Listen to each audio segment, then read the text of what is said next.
Thank you, Chairman Alexander, and good to see you again, Secretary Moniz. You're working hard on so many different issues, and many of them impact New Mexico, as you know.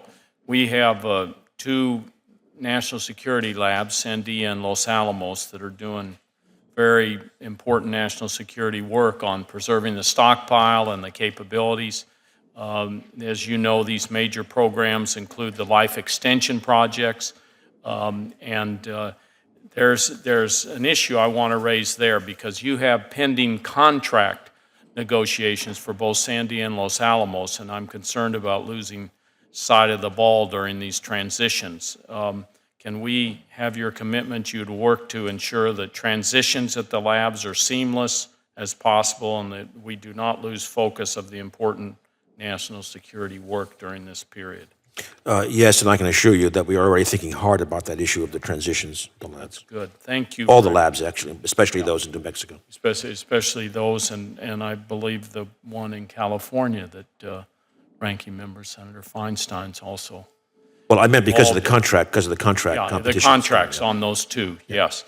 Now, you and I have visited, and you had a visit to New Mexico on technology transfer, and we were very grateful to have Jetta Wong, the director of DOE's Office of Technology Transitions, out to New Mexico last fall to meet with some of the laboratory personnel at Sandia and Los Alamos. Expanding technology transfer, I think, is critical to maximize the economic impact of taxpayer dollars at the lab so that innovations can move from the lab to the marketplace. And I support a permanent line item for the Office of Technology Transitions and its critical mission. My question is, does the $8.4 million your request provide the resources needed to administer the Technology Commercialization Fund and coordinate tech transfer initiatives across all 17 national labs? And does the OTT have the flexibility it needs to effectively match funds with private partners? Well, first, we do think the $8.5 million roughly is sufficient for the office to do that. Of course, that's working with the technology transfer offices in the various laboratories. There is one issue of flexibility where I am concerned. It's not about the matching funds per se, but the question about whether the technology commercialization fund must be spent exactly proportionally to each office's contribution versus allowing some more flexibility, because otherwise it's very small individual pots. But that's the one area where I would say may be challenging. And if there's any help we can give on that, please let us know. Great. I'm also very interested in this mission innovation that I think you and I have spoken about, where the labs, a new initiative to double funding in DOE's clean energy research portfolio over the next 5 years. Could you tell us a little bit about that and how you see that moving forward to meet the energy challenges of the future? Well, again, I think this is a really by the highest priority right now in terms of moving forward in the energy space. Again, it will both enhance critical programs that we already have. Again, we've mentioned ARPA-E several times, but there are others.